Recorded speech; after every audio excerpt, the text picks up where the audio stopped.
ओम नमो नारायण। देखिए, योग और योगा तो अंग्रेजों ने बना दिया है ना। जैसे राम को रामा बना दिया, कृष्ण को कृष्णा बना दिया, भगवान शिव को लॉर्ड शिवा बना दिया। तो योगा नाम की कोई वस्तु नहीं होती है, योग होता है। और योग का साधारण अर्थ है कि जोड़ना, योग मतलब प्लस। तो योग और प्राणायाम हमारे यहाँ कहा गया है। जब प्राणों को नए आयाम हम देते हैं, सदैव युवा रहने के हमारे जो आयाम हैं, जो हमारे तरीके हैं, जो हमारे सोपान हैं, जो हमारे आप कह सकते हैं व्यायाम हैं, ये सारे के सारे योग के अंतर्गत आते हैं। आहार प्रत्याहार, ठीक है ना, भोजन से लेकर के हमें क्या खाना चाहिए, क्या नहीं खाना चाहिए, वो सारी चीज़ें योग के अंतर्गत आती हैं। और योग ही हमें ये सारी चीज़ें सिखाता है। योग हमें शरीर को स्वस्थ रखना सिखाता है।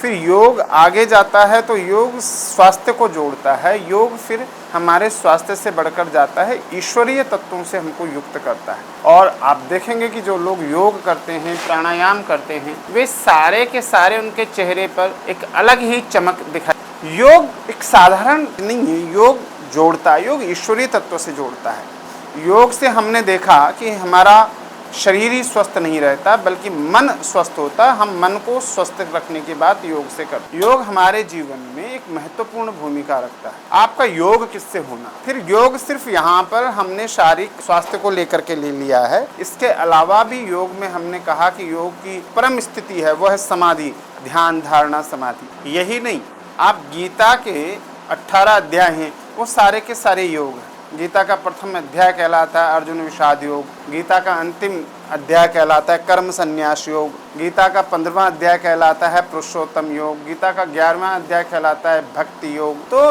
योग एक साधारण वे में आप ले जाएं तो योग तो बहुत छोटी, लेकिन शरीर को स्वस्थ रखने से ये योग आरंभ होता है। हम प्राणों को नया आयाम देते हैं योग के माध्यम से, तो ये प्राणायाम कहलाता है, अनुलोम विलोम। आपने भी देखा होगा, हमारे संत हैं रामदेव जी, इन्होंने योग को इस समय इतना फैलाया और आज उनकी देखा देखी लोग सांस अंदर बाहर करते हैं, अनुलोम विलोम और कपाल भांति करते हैं। तो आपने सुना भी होगा कि लोगों के अनेक रोग, ऐसे रोग कि जो बड़े ही गंभीर थे, जहाँ डॉक्टर्स ने भी ऑपरेशन तक की बात कर ली थी, सारे के सारे गंभीर रोग खत्म हो गए, समाप्त हो गए, केवल योग के कुछ प्रकल्पों को करने से।